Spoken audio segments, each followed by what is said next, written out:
വാഹനം ഓടിക്കുന്ന ആൾക്ക് ചക്കപ്പഴം പോലും കഴിക്കാൻ പറ്റാത്ത അവസ്ഥയാണ്. അരിഷ്ടം കുടിച്ചയാളും കുടുങ്ങി. മദ്യപിച്ചവരെ കൊടുക്കാനാണ് ബ്രെത്തലൈസർ. എന്നാൽ ഇപ്പോൾ കുടിച്ചവരും കുടിക്കാത്തവരും കുടുങ്ങുന്ന സ്ഥിതിയാണ്. ഇനി മദ്യപിച്ച് വാഹനം ഓടിക്കുന്ന കേസുകളിൽ ബ്രെത്തലൈസർ ഉപയോഗിക്കുന്നതിന് മുമ്പ് എയർ ബ്ലാങ്ക് ടെസ്റ്റ് നിർബന്ധമാക്കണമെന്നാണ് ഉത്തരവിട്ടിരിക്കുന്നത് കേരള ഹൈക്കോടതി. ഈ സമയം ഉപകരണത്തിൽ 0.000 റീഡിംഗ് കാണിക്കുന്നുണ്ടെന്നും ഉറപ്പാക്കണം. ഇതിനായി ആവശ്യമായ നിർദ്ദേശങ്ങൾ പുറപ്പെടുവിക്കാൻ പോലീസ് ഡയറക്ടർ ജനറലിന് കേരള ഹൈക്കോടതി നിർദ്ദേശവും നൽകി. ബ്രെത്തലൈസർ ശരിയായി പ്രവർത്തിക്കുന്നുണ്ടെന്നും മുൻ പരിശോധനകളിൽ നിന്നുള്ള ആൽക്കഹോളിന്റെ അംശം അതിൽ കലർന്നിട്ടില്ലെന്നും ഉറപ്പാക്കുക എന്നതാണ് ബ്ലാങ്ക് ടെസ്റ്റിന്റെ പ്രാഥമിക ലക്ഷ്യമെന്നും കോടതി കൂട്ടിച്ചേർക്കുന്നുണ്ട്. പരിശോധന നടത്തിയ സമയത്തെ ബ്ലാങ്ക് ടെസ്റ്റ് റീഡിംഗ് 0.000 എന്നതിനെ ആശ്രയിച്ചാണ്. ബ്രെത്തലൈസർ പരിശോധനയുടെ ആധികാരികതയും സ്വീകാര്യതയും വിലയിരുത്തുന്നതാണെന്നും കോടതി വിശദമാക്കുന്നുണ്ട്.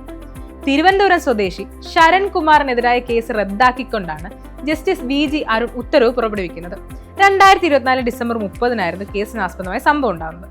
അന്ന് രാത്രി ഏകദേശം 8:30 മെഡിക്കൽ കോളേജ് കുമാരപുരം റോഡിൽ വെച്ച് ഹർജിക്കാരൻ തന്റെ സ്കൂട്ടർ അശ്രദ്ധമായി ഓടിച്ചെന്ന ആരോപണത്തിൽ മേലാണ് കേസ് രജിസ്റ്റർ ചെയ്യുന്നത്. വാഹനം തടഞ്ഞു നിർത്തുകയും മദ്യപിച്ചിട്ടുണ്ടെന്ന സംശയത്തിൽ അറസ്റ്റ് ചെയ്യുകയും ചെയ്തു.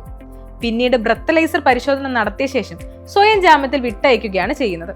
കോടതിയിൽ ഹാജരാക്കിയ പരിശോധനാ റിപ്പോർട്ടിൽ ഹർജിക്കാരന്റെ ശ്വസന സാമ്പിൾ എടുക്കുന്നതിന് തൊട്ടു മുമ്പ് നൽകിയ ബ്ലാങ്ക് ടെസ്റ്റിൽ റീഡിംഗ് 412 mg/100 ml ആണ്.